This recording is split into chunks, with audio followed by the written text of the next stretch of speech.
Hey guys, what's up? Welcome to episode 11 of the Hightide. It's your host Ed here today, and today we've got a very special podcast. I've hit the 10 episode mile marker, which is nothing crazy, but it's progress nonetheless.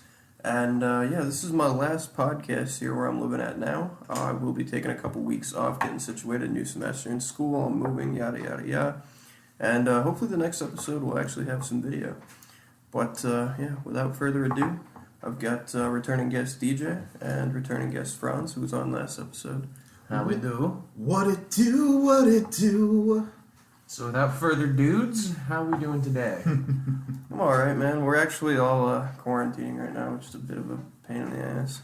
Once again, this is the second time I've done a podcast with a group of people that I've had to quarantine with. This is my first time. We're not like full on quarantine by the health department or anything like that, but we were potentially exposed. Well, we found out we're probably not exposed. More than likely. But we all got tested and got nose raped and just awaiting our results here. I still vote that this should be called the COVID Files, this episode. COVID Files. Yeah, we gotta get some creepy alien music or something like that. Right. I want to believe. Oh, shut up. Going back to what you were saying about nose rape, so Franz, was it just I described it? No, it was not. Because at least, so let me tell you, I've never had a COVID test before. The other day was my first encounter with it, and from what you hear from everyone who has taken a test and what gets disproportioned in the media, I had some concerns, right? And people make it out worse than it is, I feel like. I don't think they did, if I'm being honest, because I took this thing. Now, mind you, DJ, because we all went in together, the person taking care of our COVID test and administering the tests just said, you're both together, just come on into the same tent at the same time. Really? She didn't do that for me. I went in ahead of you guys. Well, yeah, that's because you're a weirdo. You can't sit with us. No. Look at me. I'm the captain of this podcast now. But so anyhow, The right word DJ, would have been host. she had DJ go first in this series of uncomfortableness. I was like that kid who's raising his hand up in the audience when the magician's picking out guests. I'm like, me. Like, seriously. Yeah, It's not as bad as people make it out to be, but like it's still like ugh. It's still pretty fucking bad. It's a pain in the ass. It's a pain in the nasal cavity. Anyhow, so as she's going to administer this test to DJ is describing to me what it's like because I'm nervous. And he goes, right, Franz, and mind you, no warning to this lady who's taking our test that we're fucking movie nerds. And he's just like, you remember that scene in Pirates of the Caribbean where Davy Jones' tentacle beard slithers up somebody's nose? And I'm in the corner of the tented off area just going, not having a good old time about the description, right? And then I see her stick this fucking thing up his nose, and I watch this man's fucking face just go from ha to this is wrong, and he's crying. Because that's what it makes you do. Your eyes water like a bitch. Oh my god. Though. Now, she laughed when I made that joke. Oh, she did laugh. And, it gets to be my turn, and I told her, I'm like, you might have a hard time, I've got a deviated septum and all that. And she just fucking up the nose, no problem. But I don't know for anyone who listens who hasn't taken a COVID test, it's a thin little piece of equipment, what they use to administer this test. An extendo Q-tip. Yeah. An extendo Q-tip. But mind you, on the end of what's on the end of a Q-tip normally is, just a little swab of cotton. Just, clean the ears and all that. With this little fucking monstrosity, it is not soft cotton. It is a small, almost micro-woven plastic with little barbs on the end so it can scrape off the disease you may potentially be carrying. And I tell you what, scrape they fucking did. Oh my god.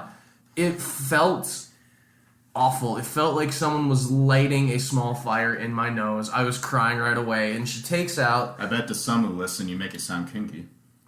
Could be. Man, speaking of fire in the nose, I had my nose cauterized once. Ooh. Wait, what? Yeah, dude.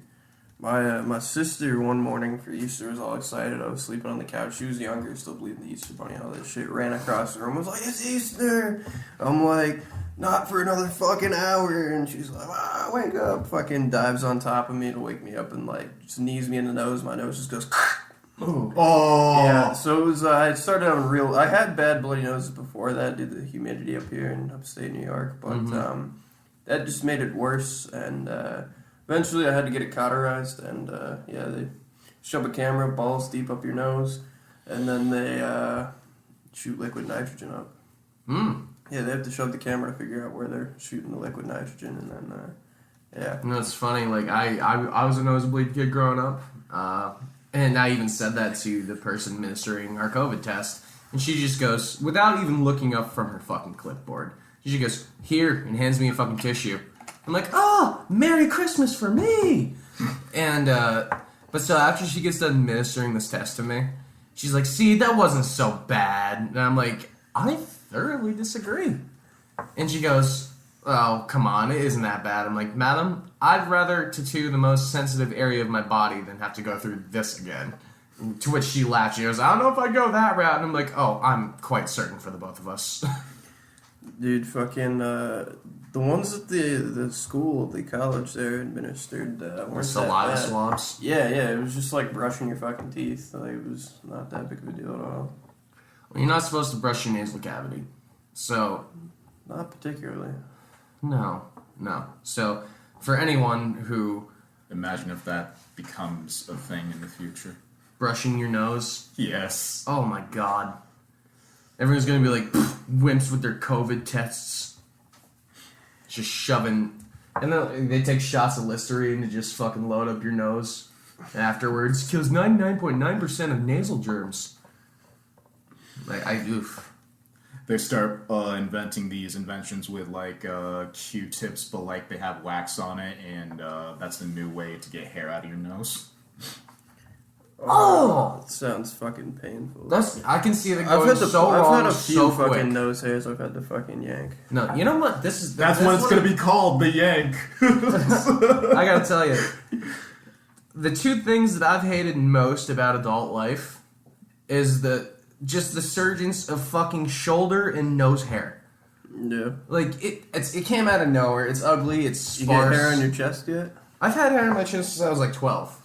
Like it's just that it's not it is little clusters. It's 3 strands of hair in one area, 6 strands in another. Like there's no rhyme or reason how this fucking shoulder hair grows or as to why. It used to be my beard. It's actually coming in nicely now, but dude, it used to be so fucking patchy. Oh my god.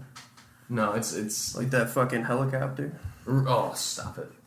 No, I mean I guess that's the thing. Like with a beard and it starts out patchy, that's normal. That's puberty. But I've already gone through puberty. Like, I have grown all the hair required to keep my body warm. I've got a nice beard. I've got long, luxurious, usually hair. And I've got, body hair to boot. But within the last 2 years, well after I've had my fucking share of puberty, I get fucking nose and shoulder hair. I look like a shitty wolf man, is what I look like. Is it a full moon? Oh, do you want it to be? Not particularly. No, you might get to see the dark side of the moon Some too. weird shit happens during full moons. Yes, they do. Yes, they do. It was really strange that New Year's Eve this past couple weeks ago was fucking a full moon. Wait, was it really? Yeah. Yeah, that might have explained why it sucks so bad. That's freaky shit. There's some weird astrological fucking shit going on, actually. Yeah, there was, remember there was a lot of fucking- meteor showers. There was like some shit with some planets aligning. Yeah. Oh well, yeah, then- they were aligning for Christmas, I believe, or Christmas Eve, Yeah. and then there was also the double full moon in October there. Yeah, and one of them was a fucking blue moon too. And it was on fucking Halloween. Like fuck. Yeah. There was didn't I just see something about the planets? I think it was like I think it was Mars, Saturn, and Jupiter aligned in almost like a triangular sort of fashion. Oh yes, I did see that. Yeah. Quick, we need a white girl who looks at her zodiac to tell us what the fuck's going on. Off to Starbucks we go. Whew. I fucking hate Starbucks, man. Bullshit, you do. I like you have the glass fucking Frappuccinos that they have. yeah, but I don't like Starbucks in general. Like Dunkin' is my shit. I'm just not a coffee drinker in general. I like iced coffee, not hot coffee. So you're the white girl we need to talk to. Dude, I don't know. I've never been a fan of hot coffee. For those of you who cannot see right now, he's wearing Uggs. I'm actually bare feet as fuck. Nice and free. You're all about free the nipple, aren't you, Whitey? One of his vapes he has here says pumpkin spice. Nah, I'm actually... The other one says chai latte. Dude, chai lattes are really good. You ever had a chai latte mixed with orange juice? I have not. It's really good. I didn't think it would be good, but it's like that citrus acidic fucking taste combined with the chai tea. That It actually just sounds good, blends though. really, really well. That sounds No, good, though. speaking Yeah. of tea, I would just like to, go on a little bit of a fan rant here. Not a rant, but, just, as I've spoke with Ed a little bit about it before, DJ much more on his podcast last I joined him. TV characters that, resonated with us and holds a special place in our heart. For me, that would be the one and only Uncle Iroh. He is everything I aspire to be in a person. He was the constant. What's the word I'm looking for here? He was the constant neutral field, so to speak, and the most understanding of the show. Like honestly, I think Iroh would have made an amazing Avatar. Because, it shows his ingenuity with thinking outside the box, learning new firebending techniques by learning from other bending styles. Even if not for that, he was just a kind, caring man who went through a life of hardship. And at the end of the day, he chose not to be resentful. He just chose to, emote kindness to everyone he possibly could. Seeing that in a children's show, especially a children's show from 15 years ago, it's special to see that that even today kids are getting that kind of recognition from this same character. They don't make cartoons like they used to, man. Like back in our day, fucking cartoons were the shit, man. You had a lot of good cartoons. Both Cartoon Network and Nickelodeon were pretty consistent. Like late 90s up through the whole 2000s, like animation just exploded in popularity and quality. Mm-hmm. Yeah, but nowadays, like, I see some of the shit my little brothers are watching, and I'm like, what the fuck is this? Like fucking garbage? Uncle Grandpa and all that. Yeah, fucking Gumball and fucking... Well, no, to be fair, Gumball, up until the later seasons, I really enjoyed. And that's because towards the later seasons, they just kind of gave up. They lacked substance. I can think of, honestly, 3 instances in the entire last 2 or 3 seasons of Gumball that actually made me chuckle. But prior to that, Gumball was actually fucking hilarious. No shit. Another one they watched is fucking retarded is, what is that guy's name? Clarence? I hate that show. Me fucking too. I never watched it, but it was like Uncle Grandpa. I saw one commercial and it made me violently angry. It made me want to go put on a fucking wife beater and just punch several walls while pounding Monster Energy. Is how it made me feel. It turned me into Kyle. But I don't know, I agree with you. Cartoons in more recent years, and it could just be we're getting older, but I doubt it. Right. I feel like there just has been a large decline in quality of the show. Yeah, well, I think some of that might have to do with the mass influx of just information that we're used to with fucking 24-hour news cycles and social media and, all this shit. That these shows, are, not paced to be, a normal show with, a story. It's just You can't even dumb, hide. retarded shit after the next dumb, retarded shit. You can't even hide behind the fact that it's just kids shows either, because adult animation has been on a steep decline as of late too. A lot of shows are ending, and there's a lot of deals being signed around. So No, it sucks. And I mean, and it's gotten to the point where Well, I correct myself a little bit. Netflix is kind of leading the charge still on that. But. Oh, for sure. For sure. But I mean, I feel like Netflix is their own separate entity because they aren't submitted to monthly subscriptions like you would have with your other, like, you know, your DirecTV, your Charter Spectrum, like where you have to pay for the channels and all of that. I mean, you have like, to pay for Netflix monthly. You have to pay for Netflix monthly, sure, but you're paying for all of Netflix monthly. You're not paying for just certain aspects. There are other package deals. Dude, we were talking last night or the night before. Fucking, you remember when Netflix used to be a DVD delivery service? Yeah. Right. And you know what the weirdest thing is? Our kids will never believe us. Yeah, that's true. They are going to okay boomer us to death. Is what's going to happen. It's going to come around 10 fucking fold.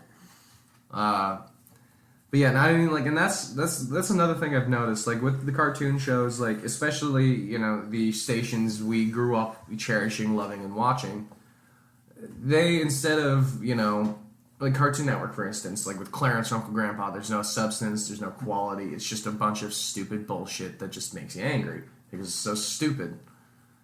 And then, you know, Cartoon Network sees that it's not getting a lot of popular views, because, you know, people are like, this is just straight garbage. Also, So what they end up doing, as opposed to finding new quality shows, they just try and revamp our old cherished ones and end up ruining those in the process too. we'll also look that there hasn't been much in the way of animation for stuff like Nickelodeon or hell, even Disney is on a bit of a decline itself too right now.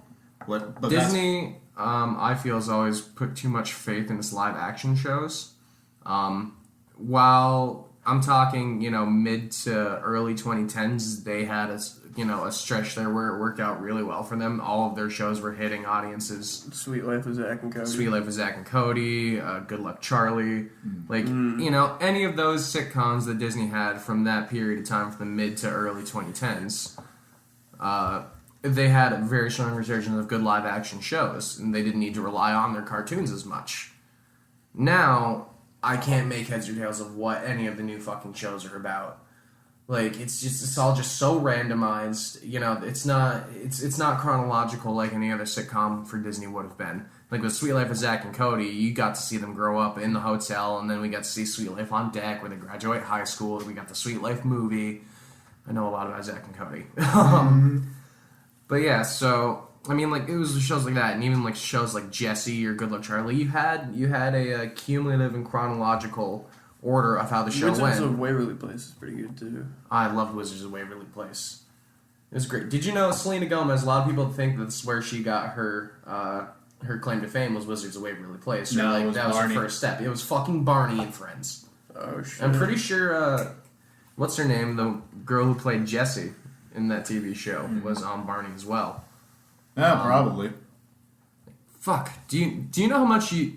It's funny. You wish as a kid that you got to be on Barney, but now as an adult, you're like, fuck that. They could not pay me enough to be around that many kids for that fucking long. Like True. no. I mean, like, you've ever heard any of the old rumors about like how Barney had a bunch of coke in his tail or whatever? Or, like, the guy who played Barney would stash coke, and I'm like, well, to be fair, if I had to be on set for 8+ hours a day in a fucking giant purple dinosaur suit that I'm sure didn't smell great and didn't have great ventilation, with a bunch of raggedy ass kids who are good for the screen but are probably little fucking monsters off screen, I don't blame the man in the I dinosaur feel suit like for most bringing actors, cocaine. even Like, adults, are good on screen, but fucking monsters in real life. well, exactly, but like, kids are more chaotic. Like, so their monsterness, as far as the off-screen goes, it's unbridled. They whatever they want because they can. And while a lot of actors who are good on screen, not off-screen, follow that same kind of deal, there's more precision to what they do. Well, say for Tom Cruise, I guess. Speaking of We which, are not fucking shutting this movie down. I will fucking fire you! That man, I don't know, he gets way too much in his own way. Like, he wonders why the world makes fun of him. But then he does something like that. Like, I'm in love with Katie Holmes! I'm in love with Katie Holmes! Tell me that wasn't just bonkers. Like, how do you do something like that? You were jumping up and down on Oprah's couch, holding your hands, all fucking wide-eyed, like you just railed a half gram. Like, to go in and do that and not expect some public backlash is absurd to me. Like, I don't know how high of a pedestal you can put yourself up on, where you're just one of not... Scientology. It's a pretty high fucking pedestal. Yes. In the modern day, it is. Yes, the high peaks of No Elrond. taxes. No taxes. Jesus. Oh, man. All right, so I've talked a lot. Does anybody else got anything to say? I don't know if I can follow up Scientology. Let's talk about some chess. I've been teaching to play some chess. Some chess, yeah. How you liking chess this far? I mean, I know you knew how to play before I met you. And shit, So, well, I mean, like, I played in high school, and it was mostly, you know, it was one of my two things I would do when it came to fucking off.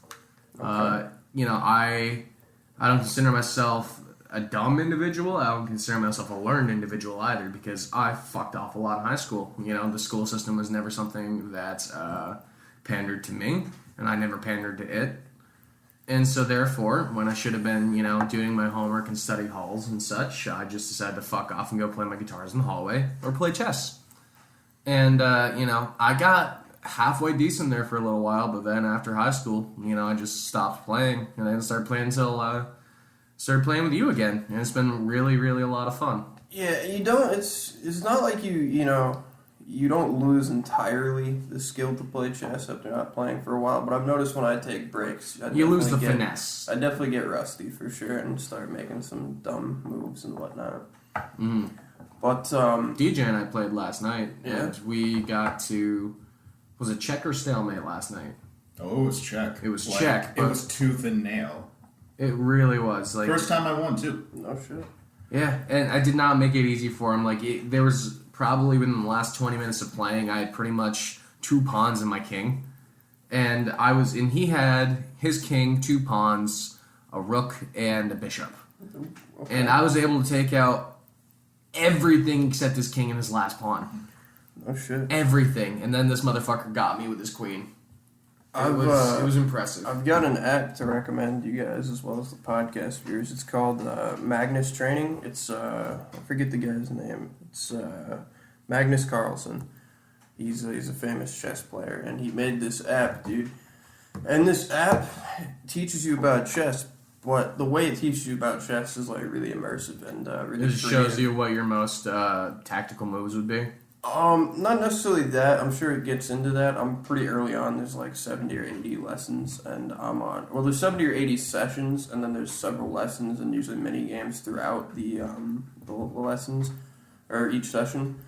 I'm on like session 8 or 9, and basically, it teaches you obviously how the pieces move, this and that. I've been playing for several years now, and not anything crazy.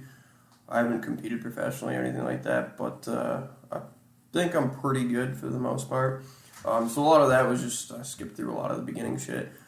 But the mini games are cool because they're like interactive mini games, right? So it'll be like... So you're kind of like it'll facing just- AI. No, not even that, but it'll put like 2 pieces on the board, right? It'll give you, say, like a horse and a rook. And then it'll be like, here's this pulsating dot, get the pieces to that dot as fast as possible, and you have to just like make the move as fast as possible. And by doing that, it teaches you how the pieces move, and it becomes more fluent in your mind, almost like second nature. So when you do shit like that, you're gonna notice more potential moves on the actual board itself. Right. Do you think having a complete aerial view, which I'm sure it does, do you think that has something to do with it as well? Oh, yeah, that can help as well. Speaking of that, too, one of the things, I haven't mentioned this on the podcast yet. I know I've mentioned this to you guys. Once we get this new place set up, for starters, not right off the bat, there's a lot of things that I've got kind of going in projects I've got planned and shit, but one of the things I want to focus on is I want to build the chess table. So I've got the really nice chess board. It's much bigger than an average chess board, I would say. But I'm gonna make like a base and then like a thin rod going up, and then the top. It's not gonna be able to support a lot of weight, but it's gonna be just big enough for the chessboard with a little bit of extra room. We're probably gonna put like LED underglows on it and whatnot. Ooh, right. It'll be like the nice chess table, custom made, and then I'm probably gonna get like some chairs for it, and then what I want to do is I want to set up a face cam. So I'm gonna like end up probably live streaming to like Twitch and maybe make some YouTube videos. But you know how like when you watch a Twitch stream, how it's got like the face cam in the corner and then it's got the screen, which is like the video game or whatever. So our face cam is gonna be like a camera set at like our level, just facing the players and the chessboard, so you can see it from that view. But then the main overall screen is gonna be probably not right over the top view, but like you were talking, it's probably a better idea to like do like a cornered view. Yeah. And then have a camera cast down on. So it's not chess completely table. aerial, so everyone can see what pieces are Right. being moved where. And then I just want to like record and live stream some chess games. One, just because I don't think there's a lot of people doing that. Two, it's fun. I enjoy it. Something to do.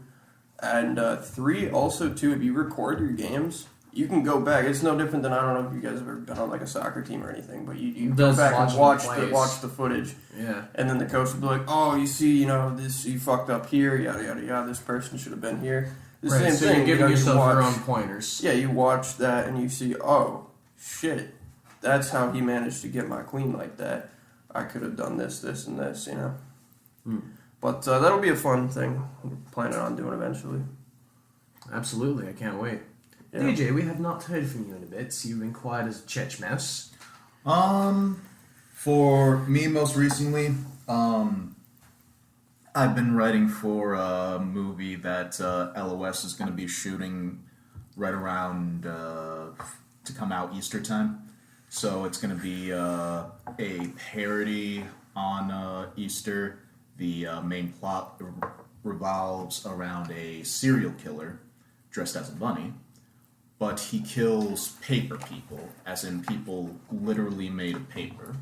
It stars two original characters we created through past LOS projects, and it's sure to terrify and make you laugh hard. I cannot wait. And Fuck you yeah, yourself are actually an actor on there, Franz. Oh, I can't wait. I'm not sure. I don't want a Tom Holland situation give away too much of what I'm taking part of. But I'm very excited. The character that you're asking me to play is one I haven't done before, mainly because of irony. I think would be the greatest describing word I could use. I won't spoil anything, but I will say, my name being Franz Pope, keep you out for the irony in that. With talking to you and talking to Saturn through you, in a sense, given Saturn's notes on how the character wants to be portrayed is something that I'm very excited to do. Basically, it was something along the lines of, just based on my aura and the jokes I make and my personality, the direction he wants me to go with this character, he thinks is going to fit on just like Cinderella's slipper. Is going to be perfect. Right. This would, in fact, be Franz's third project with Life on Saturn, and the second project I've gotten to work with him on. First one was a horror skit we did way back when. Was that the one you guys showed me recently? Yeah, I think it was 2019, yep. Did we show you the depiction? You showed me pieces of it. No. He saw the Christmas one. Oh, the Christmas one, yeah. No, so you only saw where I had a 2-minute bit part. But this is the one that we were talking about. The very first one was called The Depiction. It was almost a half hour long. Ooh, okay. It was written for Life on Saturn's show Baldur's Dash for their Halloween special. And I was the star of this skit, and oh my god, DJ, I had so much fun. So much fucking fun shooting this piece. And, I will say, there was a lot of unprofessionalism in my part. I should have known my lines better. I will go ahead and admit that right now. Well, honestly, the whole thing with Baldur's Dash was like there was a lot of what was it? There was a lot that was improvised, so it all worked out in the end, honestly. Right, and to be honest, what I had ended up doing, because I wasn't as prepared with my lines as I should have been, is that I had written down, like, I had DJ'd email me the copy of my script with all my parts and all the other parts. So what I had done, which really all in essence just made my work for myself harder, is that I wrote down all my lines, but I didn't write them in any order, really. Like, I just wrote down, like, which scene it was, then wrote the lines, and to cue myself in, I would just write the last line of whatever character was speaking before me or after me. And before my next line came, and I would just, like... And it worked out with the movie magic with how great a cameraman Dom was and how well it fit in with our scripts. I would play it as a reporter in this skit, and every time I would look down at my notebook, it would seem like I was taking notes, but it was really just me trying to fucking get my shit together, making sure I had the line ready for the next scene. So it worked out beautifully in that regard. I do want to say, going into this, even though this is still a minor part for your new project, that I want to be as professional as possible with it. Professionalism is a big thing, man. This whole podcast too, like, isn't like the most professional fucking things out there, but I've definitely had some guests on that are a little less professional than others, or people trying to be on that like I just knew weren't gonna be that professional, and like it's just been. What the fuck you trying to say about me? No, yeah, man. like, What the fuck? Yeah, for real. No. This is some bullshit right here. But I wanted to ask you, man. You write a lot of the scripts and shit, right? Right. So I know you also dabble in like poetry and other stories and whatnot. Do you think that writing scripts is like a lot harder than writing other things? Well, honestly, I'm not gonna lie. Like, scripts take a little bit longer, but the thing that makes writing a story like that in that exact format take the longest is probably like fear. Like the biggest what is it? And you know this personally. Like the worst enemy of a writer, like any artist in general, is perfectionism. And because writer's block. Because perfectionism leads to procrastination, because you want it to end the story to be good, But I think one of the biggest things that you got to remember, especially when you're writing a script or basically anything like longer than a poem, really, you have to remember like to have fun with it. Yes. Like, that's the biggest thing. Right. And I've never fully written out a full fleshed out script before, but there have been many times I tried to attempt, and I've run into a lot of difficulties. But, kind of my process is, like, I come up with this idea that I really like, and I will fantasize about it for days, weeks, months on end. But I'll never write it down, because that's just, I can't fucking put the words to paper. That's how my book started, man. I fantasized about that for a long time. It was in my head since 9th grade, and the junior in college, writing it. Right on. I mean, well, please do write on, is what I mean. Oh, yes. And what has come down to me is that, like, when I do end up putting it to paper, what it's come to be, as far as my process goes, is that, like, I look at it as, like, a graph of sorts. Like, you see pie charts where, they'll have those laminate fucking pieces of, plastic to fold over that graph. So I kind of view it as the same way in that, like, you have your general idea, which is your skeletal structure. And then, you have your dialogue. That's one thing I struggle with pretty heavily is dialogue. Right, it's dialogue that I assume would probably be more like your intravenous systems and all of that.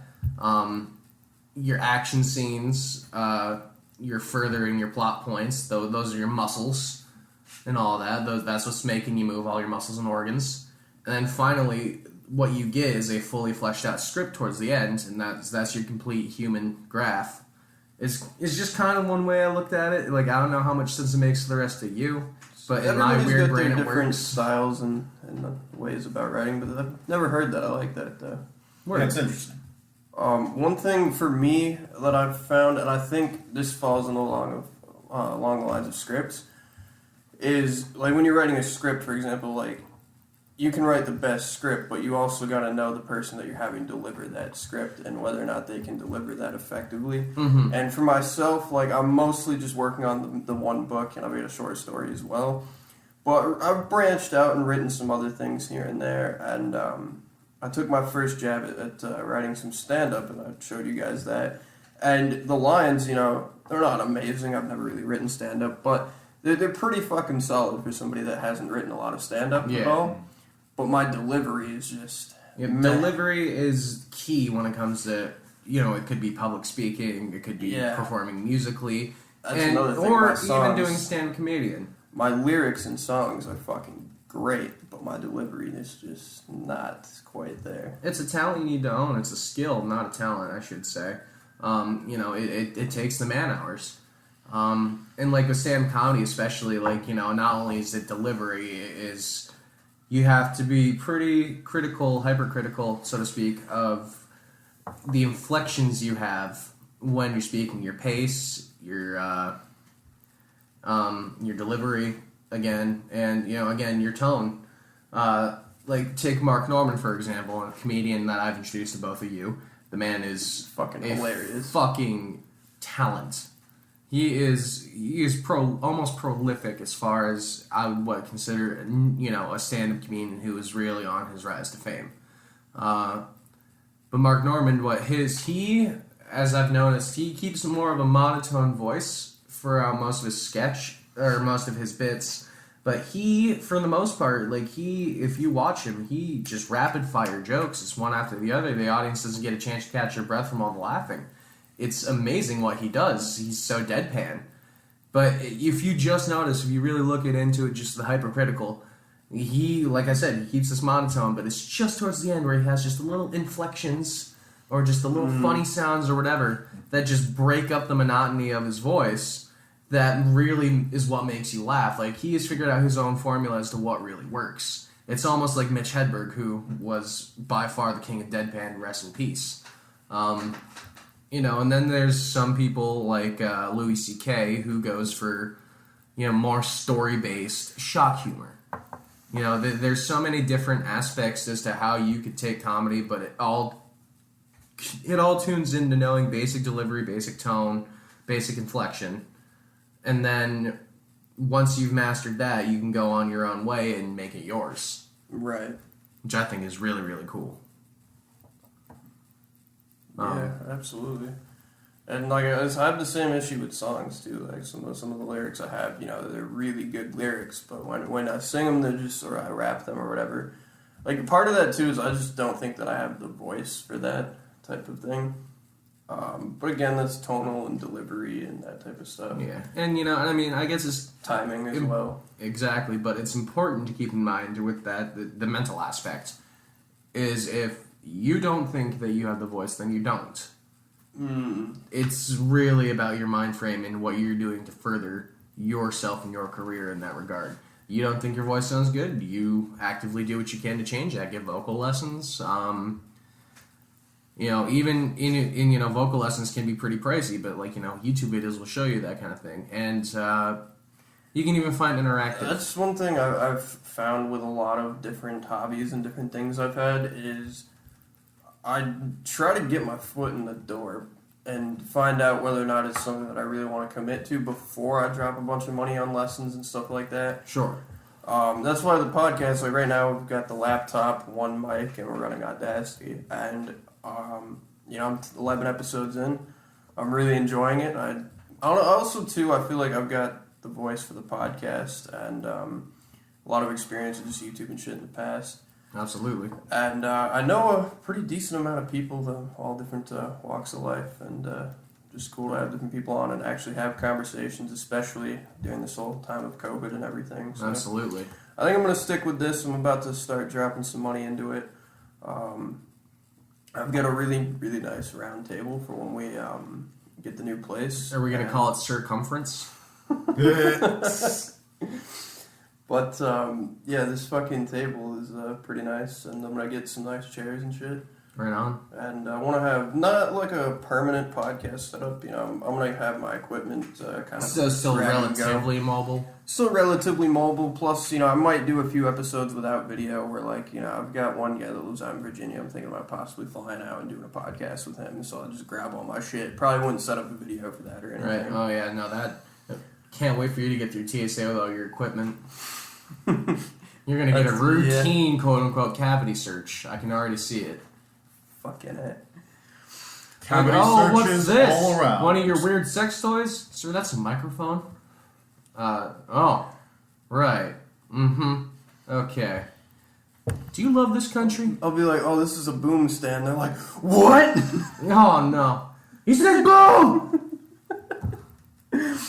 They fucking tackle you to the ground like you're the fucking president of their fucking Secret Service. But no, I definitely have got some projects that I'm looking forward to going into the new place. I want to do.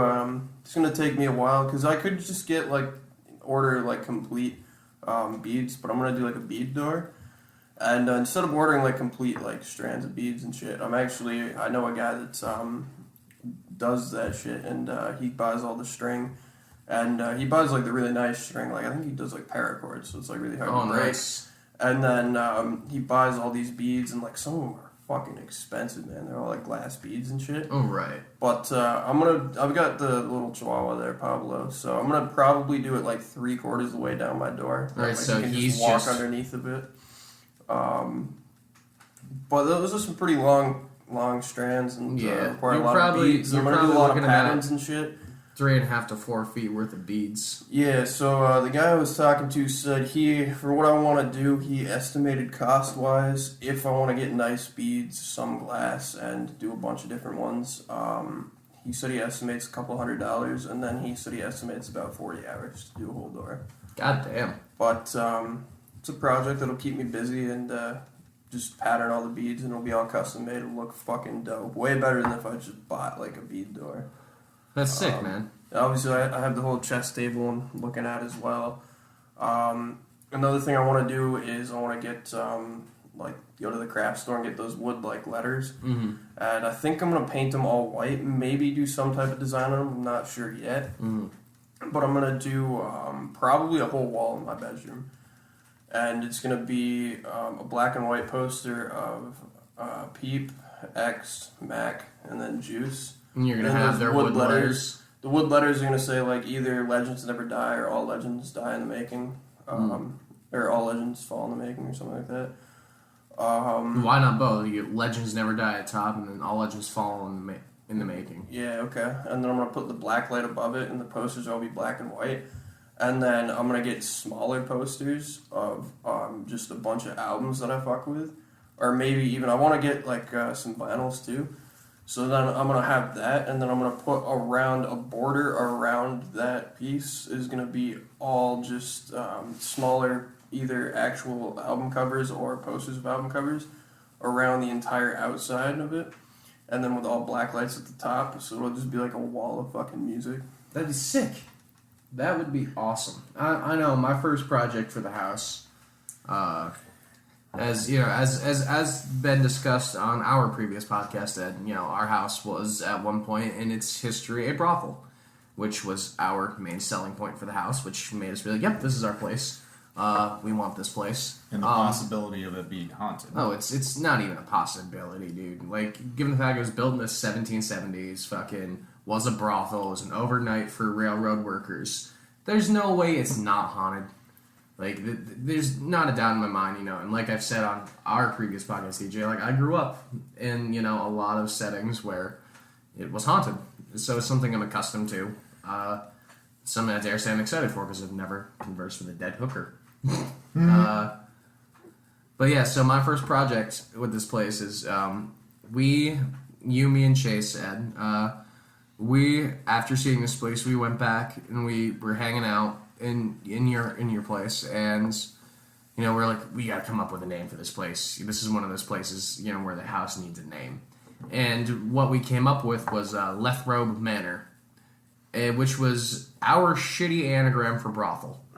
But it made us all laugh. We enjoyed it a lot. So my first project is I'm going to find a nice piece of wood to Dremel into the letters Lethrope Manor in all fancy font, and then I'm going to stain it all down, and we're going to hang it above our front door. Absolutely. I'd like to speak on the whole process of the lease and everything, man. I've gone through that before. So when I moved out, right, my initial apartment, so 4 of my buddies from high school were living in this apartment, right? 2 of them move out at the end of their lease. They move into an apartment above with 2 other people from high school. So now there's just 2 empty rooms in the 4-bedroom where 2 of my buddies were living. Me and Chase ended up moving in, and the landlord just kind of let us move in, yada, yada, yada. We never signed a lease, nothing, yada, yada, yada. Didn't really work out the best. And then I came here, which is college housing, and the lease was pretty standard, typical, and not a lot of bullshit, not a lot of hassle. They kind of just made it super simple. But this is my first time actually going through, like, really searching for a place, really dealing with a landlord, dealing with leases, trying to coordinate a bunch of stuff. And, man, what a pain in the fucking ass. So I will just, without getting too specified into what our lease was, our lease was about 12 pages long. And there was a lot of legal speak that I couldn't quite, get through myself. There was some negotiating we had to do as well. There was some negotiating, and there were a hefty amount of spelling and grammatical errors that was a cause of concern for myself, and to the point where I got a hold of my lawyer. I'm like, hey, would you mind taking a look at this for me? Because there's a lot I don't understand here, and I just want to make sure that I'm all clear for fucking everything. Because I know that there's stuff that I don't understand, and I know landlord tactics. Some people that I know that have been landlords and that have rented from a lot of landlords, and they also helped us walk through the process. Yeah, and I mean, like, there's the thing, like, with these things, which, my lawyer helped me notice, there's a lot of classic landlord tactics. Like, our landlord, our prospective landlords, I should say, was giving us the whole spiel, like, that we're getting a lot of offers on this place, and it's getting hard to say no, even though we had a verbal agreement. We're going to need the money sooner if you want to fucking live here. It's a classic. While it sounds sketchy, it's a very fucking classic landlord move. Like, there are many. There's so many. Just different little tricks of the trade. I mean, that's just the seller's tactic in general. It is, yeah. And it's annoying, but, like, on top of that, and given how we had seen some red flags in our lease, like, it was, I feel some red flags prior to the lease, but we did what we had to do to make sure everything was legit and whatnot. And there's the thing, like, the landlords see us 3 young 20-somethings, and they're like, oh, well, we could probably take these kids for a ride if we want. It's easy for people to scam us. It's easy for people to, fucking take advantage, and it's also, there's a lot of reluctancy renting to, 3 young men. And so, like, that's why I thought it was very much a smart choice to have as many avenues as we did, making sure that everything was sound. And, my lawyer even said, like, he read it over and he's like, so here's some things, X, X, and X, that I don't like them, but they aren't deal breakers. But there was one thing that he had held particular issue with, that, he went into great depths in saying, like, what it should have stated and what isn't stating, and how it could be a cause for alarm, to the point where I'm like, all right, thank you for, queuing me in on this. We are going to let our landlords know ASAP that, we caught on to this. And I think we did a pretty good job negotiating. It's not the most perfect thing out there, but we're ready to sign, and hopefully soon. Waiting back to hear from them. Can't wait. But, hopefully we're moving in, like, next week or so. And, it'll take a few weeks to get everything fucking going and whatnot. Sounds like quite a journey. Absolutely. An unexpected one at that. Speaking of journeys, and being that this is my last podcast here, I just think we should talk about some of our fonder memories here at the place we're living. Facts. So you've lived here this is your 4th year? Yes, this minus the short stint in Florida.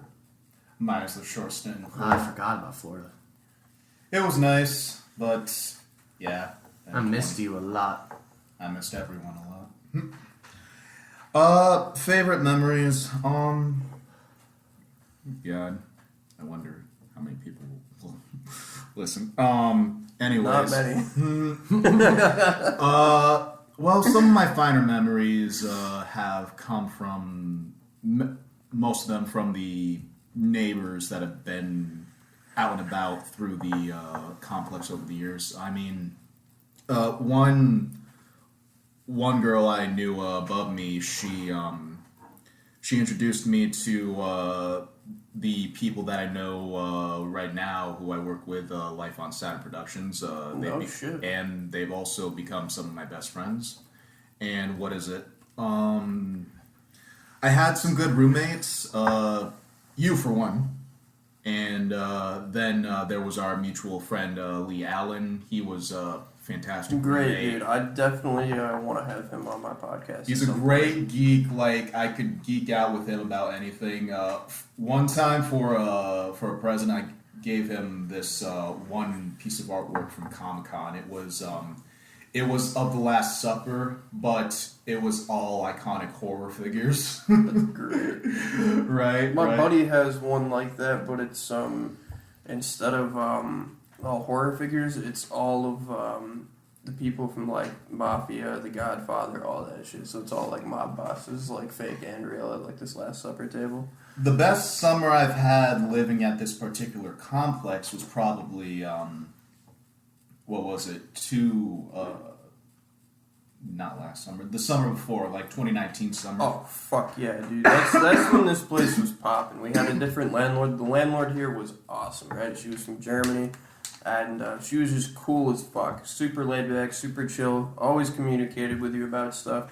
Made everything a lot more easier than it, potentially could be with just certain things. And there was just a really good mix of people here, man. There was, I remember every day we were always outside just playing chess with different people, and we were always smoking cigars, smoking weed, fucking drinking every day. Getting to know everybody. Grilling every day. Like, I worked just down the road at Dollar General, and I would walk home from work at 10 o'clock at night, instantly get handed a fresh cold beer, freshly packed bowl. Someone would be like, yo, I just grilled up some chicken. I'd go in, grab my chessboard, come out, we'd just be grilling. It was great, and the chick that was my roommate in your room before she moved out was mad chill. She was super cool. She lives a couple hours south of here. And there was also Danye. Dude, Danye from Virginia. He's a really cool dude. That's the guy I was talking about earlier. I want to do a podcast with him eventually. And freaking A, like, it just felt like there was a genuine good vibe going on. Like, fucking, there was also Julia and her friend Hannah from Germany. Yep, like, a couple people from Germany.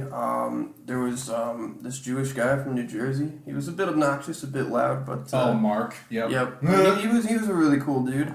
He was genuinely good, yes.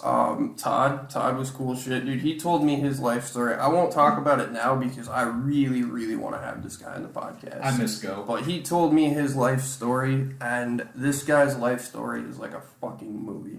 Because he was all the way out in Colorado, and like he had to get back to New York for some shit, and the journey he went through was incredible, and I hope to have him on at some point. And while I've had good times here, I have also had some shit times here. Me too, buddy, me too. Let's get into that nitty gritty. It could be funny, actually. I've been here for about 2 years. It's been some ups and downs. I think initially getting here, I was in a really bad place after my last apartment. Each and every single one of the roommates that I had somehow or another severely fucked me over. And I ended up, going to the landlord, terminating everything. And I used my security deposit as my last month's rent. Nobody else got their security deposit back, actually. So I kind of, fucked them over in a way. But I got out, and our mutual friend, Jordan, ended up, he was living here prior to me living here. I had come here, I met him here. I used to come here back when I was in high school and smoke weed and chill with him. And he ended up helping me get in here, and I was in a really bad spot. And I was failing school, I was really overweight, a lot of shit, and I ended up, doing better in school and everything. But yeah, I was in a really bad place when I got here. He helped me get in.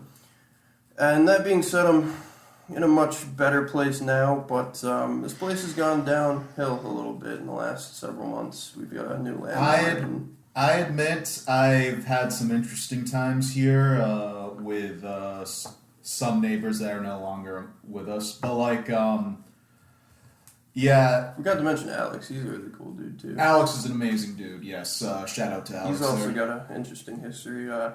I had him on the podcast, but it was with me, him, and Bryce. And him and Bryce were kind of going back and forth on their different views. And I definitely want to have him on just alone and give him the chance to really talk about a lot of different things. There was also Jose who worked over at, what was it?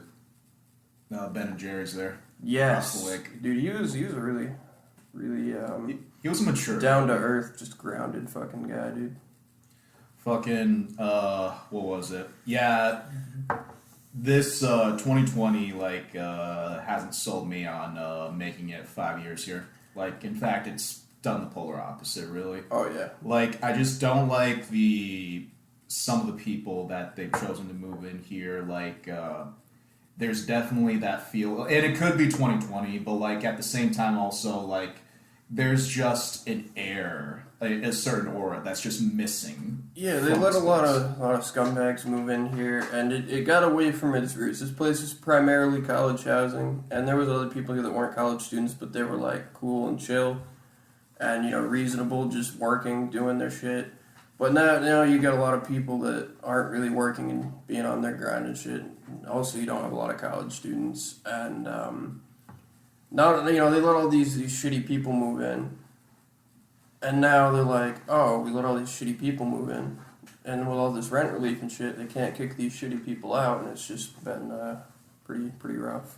Also, it's deeply changed from when I first moved in. Like, there were all sorts of different people. But also now, what was it? Now Isabel is no longer even the landlady. And also, like, we no longer have a maintenance guy currently for unfortunate reasons. Rip AB, man. Rip AB. It's really sad.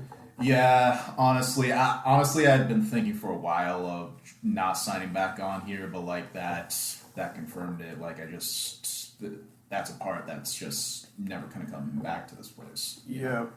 And I think, too, part of what we were talking about, what made this place great, was it just seemed like it was kind of a cultural, like, mesh of just different people from all walks of life. And not only that, but everybody got along, and we all just had different things to bring to the table. People were making different types of food that we'd never seen, you know. Well, our buddy from China would go to China, and he'd come back with Chinese candy and Chinese cigarettes and just different cool shit. You know? What separated this place from, say, Broad Street Commons at the time was the fact that not only you take out the fact that it was a bit of a smaller community and a bit cheaper at the time, the layout of the apartments accommodates so many styles of living. Plus, because like it's a little bit of a small community, you could actually interact more with people. You don't get much of that at Broad Street Commons. And at the time, the staff that we had really cared about happiness, quality over quantity, and more importantly, that like everyone was happy.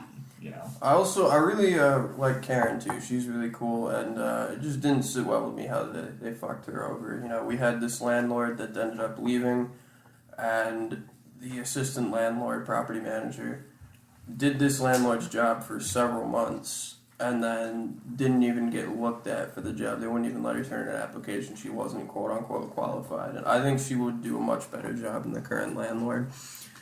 And she also just doesn't, you know, call people out on their shit. Like, I know for at least a good 2 months, I would say at least 3 times a week, I would see multiple police officers or EMTs here. Just about every day.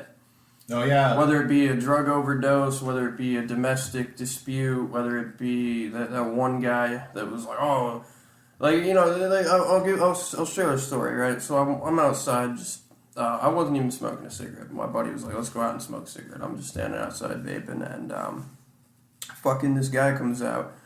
He's like, dude, this guy's like old as shit, dude. He's like, not old as shit, but he's like 40s, 50s, much older than I am, right? Walks out. Oh, my roommate tried to touch my dick, this and that. I'm just like, oh yeah, I remember that, because those were the little roommates I had before you. Oh, that's right. I could actually give more insight on this. Right. So this guy's like, oh, this guy tried to touch my dick. I'm like, oh, sorry to hear that, man. Sounds like a rough day. And he just walks away. This other guy comes out about 10 minutes later. Have you guys seen this fucking faggot? He's trying to say that I touched his dick, all this shit. And I'm like, oh, actually, some cops just came by. He walked away with the cops a couple minutes ago. Which one was the guy that said that? The bigger guy or the smaller one? Bigger, bald guy. Okay. And he's tweaking out, and he's like, I'm gonna go beat the fuck out of this faggot, yada, yada, yada. Walks away, and we're just like, Jesus Christ. Yeah, so it's just like shit like that nonstop here, and it's like that didn't used to be the case at all. So when I first got here, got back anyway, I had that suite completely to myself, and it felt nice for a while.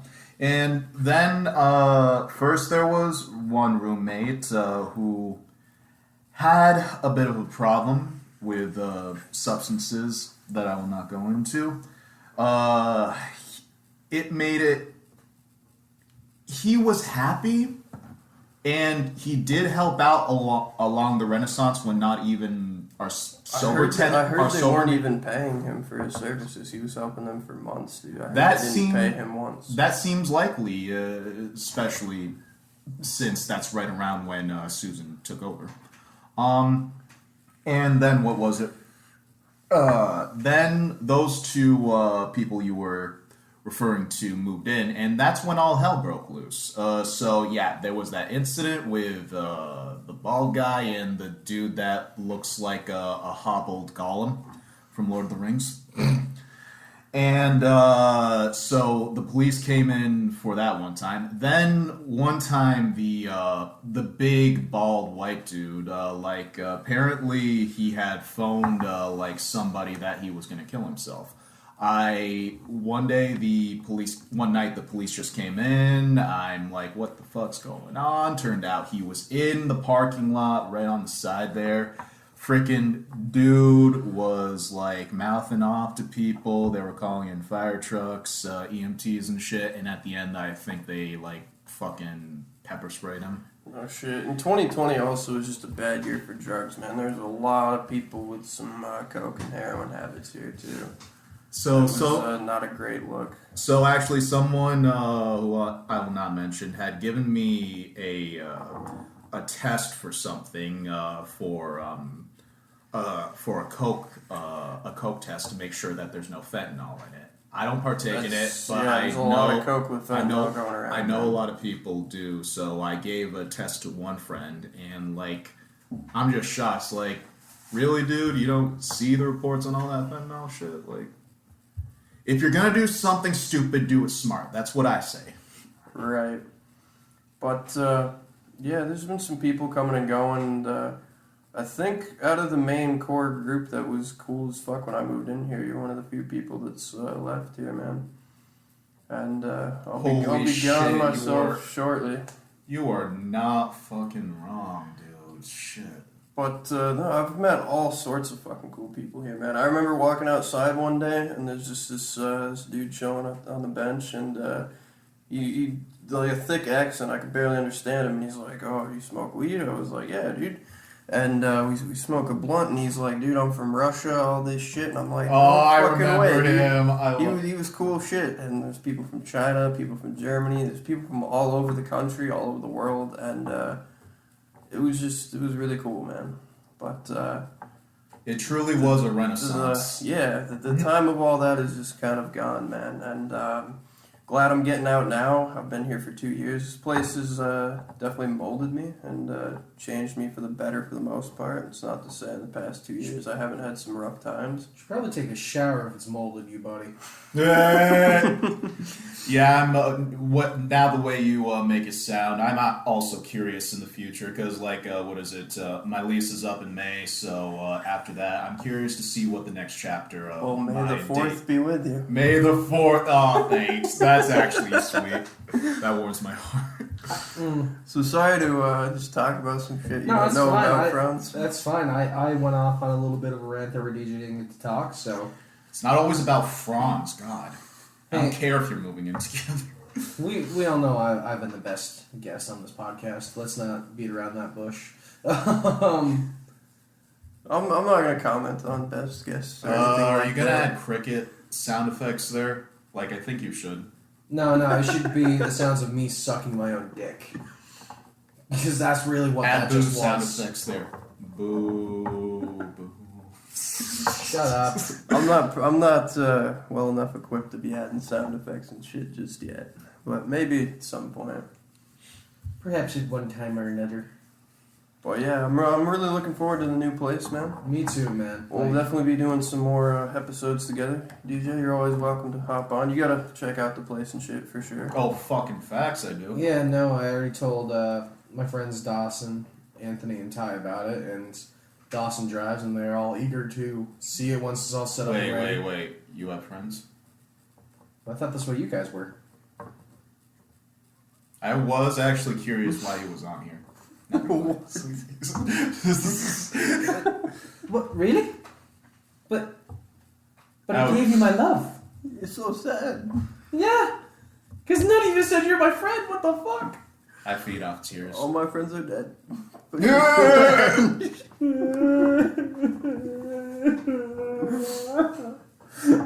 try to be so cool, so you guys will like me, but then you're just assholes. Anyhow, yeah, the new place it's gonna be awesome, man. You need a tampon for your nose? Oh, I broke it when I was 16. This last time I had a tampon shoved up there. You got it perforated yesterday. It was a couple days ago now. Oh, God, time is warped here.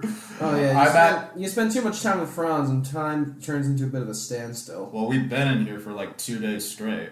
I know. This is true. Actually, this is Quarantine day was a fucking 3. bitch. Absolutely. But yeah, I enjoyed doing this podcast. I did Anything too. you guys want to say before we end it off? I need friends. If you're listening and you take pity, please get a hold of me. With all that being said, please, folks, keep your vibes dope, keep your zen flowing, and as always, peace. And real quick before we end it, what is your podcast for the viewers? My podcast is We Got Nothing Blue version. On this version, I usually talk about stuff that's nerdy or real to world, but I also throw in a sprinkle of supernatural and just plain weird. And before we do, I would like to plug in my friend's video gaming channel that I do tend to frequent. It is Aloof Plays. His name is Brian Armstrong, and we also do this with our friend Ryan Beebe. So if you're looking for a laugh, or if you're looking to just watch us fail at your favorite classic games and then rage quit, we're the guys for you.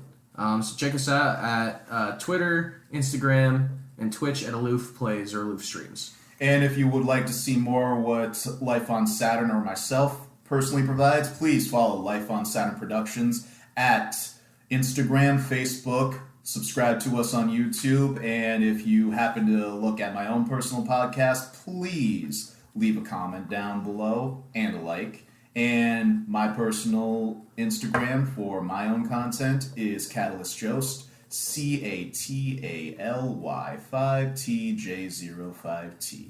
Word up. Hell yeah. And yeah, this is it for now. I will be back in a few weeks with another podcast of working out, getting some different guests on. And hopefully at that point we'll have some video. And yeah, hope you guys enjoyed. I'll catch you guys in a couple of weeks.